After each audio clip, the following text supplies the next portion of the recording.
안녕, 반가워. 오늘은 알람 듣고 다시 자긴 했지만 5시 반쯤 일어나서 나름 개운하게 하루를 시작하는 나는 최플이야. 어디를 가려고 차를 탔는데 하고 싶은 말들이 잠깐 떠올라서 차에서 잠깐 썰을 풀어볼까 해.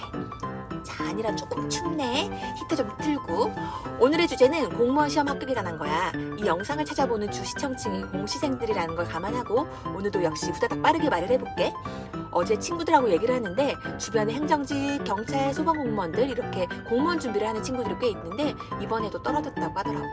그래서 이번 컨텐츠는 합격하는 방법에 대해 썰을 풀어볼까 하던 찰나였어. 그런데 예전에도 내 주변에 많은 친구들이 자꾸 불합격을 하기에 개인 SNS에 간략하게 적어놓은 글들이 있었는데 요즘 경찰 승진 결과가 나온 지 얼마 안 돼서 그런지 그쪽을 통해서 문의가 많이 오고 오늘 새벽에도 그 메시지 알람 소리를 깬 것도 있고 해서 오늘 컨텐츠는 공무원 합격 방법으로 정했어. 3년 전쯤에 우리 남편이 경감 준비를 하다가 퇴직을 했었는데 사실 남편이 공부를 더럽게 못했었다고 해. 승진은 초고속으로 했었고 또 신랑이 나를 꼬시려고 가득 적어준 공부 방법으로 나 역시 공무원 시험을 경기도에서 1등한 적이 있었으니까 이 방법을 얘기해주는 건 어떨까 싶더라고. 일단 내 남편은 순경에서 경위까지 초단기에 합격을 했었어. 나이 40에 경감을 준비하던 사람이 갑자기 그만둔다고 하니까 사람들이 관심 꽤 많더라고. 그런데 학창시절에 공부를 좀 하던 사람이었냐고? 나도 처음 들은 사실이었는데 15등급이었던 시절이 있었대. 대체 몇십 년 전인지 모르겠지만 수능이 15등급인데 거기서 14등급이 맞았었으니까 말 다 했지 뭐. 그리고 나는 30명 정도 중에서 잘할 때 5등도 해봤지만 거의 10등에서 15등 정도를 하는 중위권 정도라고 보면 돼. 그런데 나 역시 순경으로 들어가서 몇 번이고 떨어지던 승진 시험을 남편의 방법대로 해서 경기도 1등도 해봤으니까 너한테 들려주기 부끄러운 방법은 아닌 것 같다, 그치? 일단 이 문제집을 떠들어봐. 기출문제집, 예상문제집 떠들어보면 맞은 건 동그라미, 틀린 건 짝대기 이렇게 체크가 돼 있어, 안 돼 있어? 혹시 그렇게 하고 있다면 거기서 멈춰. 이건 내가 임용 때부터 승진 시험까지 떨어지거나 턱걸이로 합격할 때 했던 행동들이야. 아직도 문제를 오려서 수첩에 붙이고 오답노트를 만든 사람 있어? 기출문제가 있다고 생각을 해보자. 틀린 것을 찾으시오, 맞는 것을 찾으시오. 이런 기출문제가 나오는 1번, 2번, 3번, 4번 지문은 무조건 OX 문제 한 문제라고 생각을 해. 그래서 그건 내가 수험기간 동안 맞았더라도 동그라미 X 해서 제끼면 안 돼. 무조건 그런 식의 기출문제는 한 문제더라도 4개의 OX 문제라고 생각을 하고 채점을 하지 않는 것이 중요해. 시험장에서 그 지문이 나왔을 때 O냐 X냐를 맞추는 게 중요하니까 앞으로는 채점하지 말고 무조건 이런 식으로 한번 해보는 걸 추천할게. 자, 2번째, 공무원들 사이에서도 승진시험철이 되면 아이고 이번엔 3번밖에 못 읽었네, 자신 없다, 이런 식들의 말들을 하는 걸 자주 들었어. 나는 당시에 2회독밖에 못했지만 1등을 했었거든. 왜냐? 차이는 전체 회독수가 아니라 내가 모르는 지문을 읽는 횟수에서 만들어지거든. 한 끗 차이가 실력 차이라고. 겨우 한 문제 차이로 불합격을 했다고? 내년에 합격할 것 같아? 80점이 커트라인이었는데 79점을 획득한 장수생들이 말이야. 겨우 한 문제로 불합격했어요. 딱 1년만 하면 될 것 같아요. 그러면 조금만 노력하면 무조건 합격일까? 내가 다니던 학원에서는 장수생들이 꽤 있었어. 학원 모의고사에서는 항상 상위권이었고 선생님들도 인정을 했고 주변에서도 저 오빠는 무조건 다음엔 합격이다라고 하면서 부러워들 했었지. 하지만 몇 년 후 결국에는 합격을 못했다는 소식이 들려오더라고. 왜였을까? 공부는 누구보다 많이 했었고 시간 역시 충분했을 텐데 말이야. 당시 형법을 가르치던 강사님의 말씀이 떠오르는데 한 문제 차이로 떨어진 사람들 있죠? 진짜 조심해야 됩니다. 내년에도 내후년에도 한 문제 차이로 떨어질 수가 있어요. 그 선생님은 주변에서 한두 문제 차이로 수년간 떨어지는 사람을 정말 많이 봤다고 하더라고. 지금 보는 사람들 중에 2년 이상 수험생활 한 사람 있어? 이미 공부는 다 되어 있다고 생각하고 시험 볼 때까지 페이스 조절만 잘하면 될 거라는 생각은 이제 접어. 네가 제일 위험할 때야. 불합격 통보를 받고 난 순간부터는 무조건 나는 지금 공부를 처음 시작하는 사람이다 라는 마음으로 임해야 된다는 거 아주 중요해. 이제는 정말로 내가 모르는 지문만 달달달달 외우는 작업만 남은 거야. 문제는 출제는 잘 되지 않지만 책을 출판해야 되니까 쪽수를 맞추려고, 아니면 이 정도 넣어야 되니까 가오가 안 떨어지니까 기본서에 추가 설명을 위해서 필수적으로 들어가 있는 내용들이 있어. 그런 것들은 읽어도 이해가 안 되고 시험장에 나와도 이거 본 건데 뭐였지? 하면서 못 맞출 가능성이 높아. 엉덩이를 붙이고 계속 읽어봐야 시험장에 가면 기억 안 난다? 사실 읽으면서도 이해가 안 되고 있잖아. 우리는 남들 맞춘 건 안 틀리고 모르는 거 한두 개 운빨로 맞추기만 하면 합격할 확률이 높아지는 거야.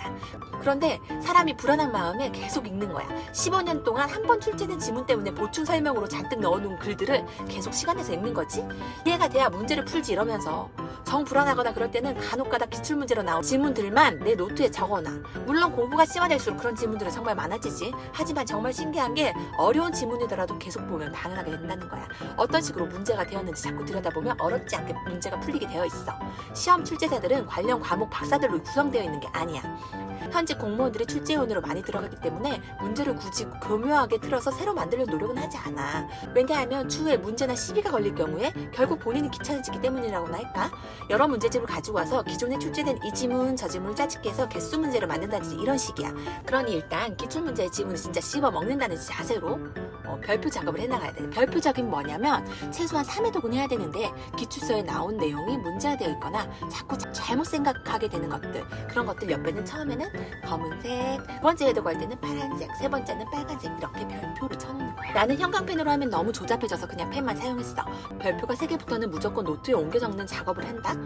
노트에 옮겨 적는 작업이 힘들다면 그냥 별표가 3개 쳐져 있는 그 지문만 읽어. 근데 나는 그 지문을 읽다 보면 자꾸 옆에 게 보이고 아래 것도 보이고 하는데 자꾸 불안한 거야. 그래서 나는 그냥 아예 노트에 아예 적었어. 자, 교묘하게 수험생 엿먹을 한 식의 변별력 문제들 있지? 그런 문제를 맞출 생각으로 깊숙하게 공부하지 말고 이렇게 이미 문제화되고 출제된 그런 내용만 일단은 조져. 내가 만든 노트 공부 방법으로 틀린 지문만 100번 이상 보게 된다면 운이 좋으면 교묘하게 틀리라고 낸 문제들도 의외로 쉽게 풀리는 경우가 있어. 100번? 너 지금 장난하냐? 이러겠지만 전체적으로 기본서 10회독 하는 것보다 이미 기출화되고 내가 헷갈려서 적어놓은 노트만 100번을 보는 게 시간적으로 효율적이야. 다시 남편 얘기를 하자면 남편이 군대를 다녔을 때 가세가 이미 기울어졌었다고 해. 매일 일당을 받아가면서 쌓이는 현금을 보면서 그냥저냥 만족하며 살다가 어느 순간 몸이 아스러진 느낌과 함께 이렇게 살다가는 죽을 것 같다라는 생각이 뇌를 스쳤다고 하더라고. 그래서 경찰이 돼야겠다고 결심하고 처음 본 첫 필기시험은 합격이었어. 하지만 최종이 불합격이었대.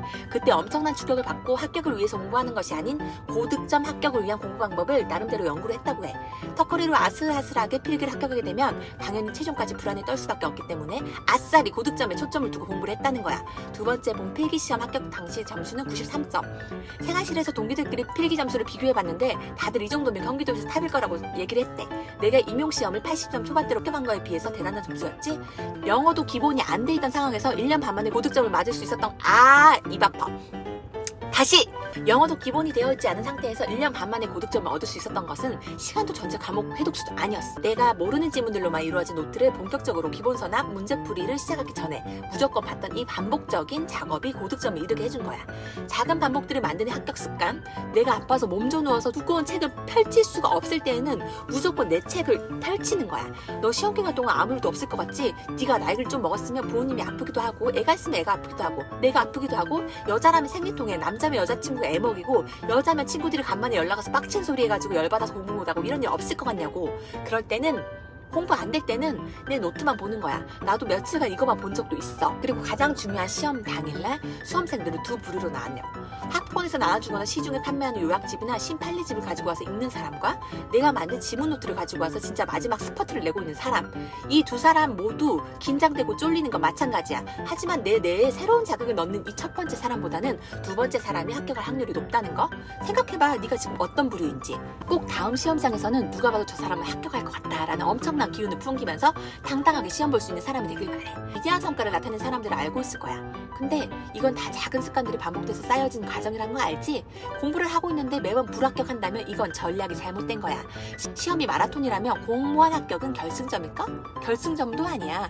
우리는 전략을 지속적으로 반복하고 늘 조금씩 나아지기 위해 방법을 찾으면 돼. 나만의 노트를 반복하면 더 나은 필기 점수를 얻을 것이고, 운동을 하면 전날보다 훨씬 프레시한 정신으로 공부를 할 수 있을 것이고, 운동을 하면 내 건강은 물론 멋진 몸매를 얻을 것이고, 주변 사람이 잘 되길 바라는 마음을 갖는다면 우정을 얻을 것이고, 인생 친구를 얻을 거야. 이것들은 모두 처음부터는 작은 눈덩이지만 시간이 지나면 아주 크게 커져 있을 거야. 이것이 바로 사소하고 간단하고 어찌 보면 에게? 이럴 수 있지만 순경부터 경위까지 단 한 번도 떨어지지 않고 합격했던 내 남편의 공부 비법이야. 억울할 수도 있지. 고작 이런 방법을 알고 모르냐에 따라서 합격이 앞당겨질 수도 있고 아주 멀어질 수도 있다는 사실이니까. 하지만 이런 생각은 나를 아무것도 변화시켜주지 못해. 지금부터라도 내가 어떤 사람이 되고 싶은지, 그렇게 되기 위해서 무엇을 하는 건지 스스로 물어봤으면 좋겠어. 다음 편에서는 어떻게 실천하는지 영상 올려줄게. 입 아파. 자, 너 궁뎅이 붙이고 계속 읽으면서 이해하고 있잖아. 근데 그거 몇 년 했잖아. 그러면 너 진짜 이번에 또 떨어진다? 채플이가 알려주는 방법, 이거 진짜 작업들이 힘들긴 해도 꿀이니까 제발 따라해봤으면 좋겠어. 다음 영상에서 만나보도록 하자고. 입 아프다. 아 이제 가야겠다. 안녕.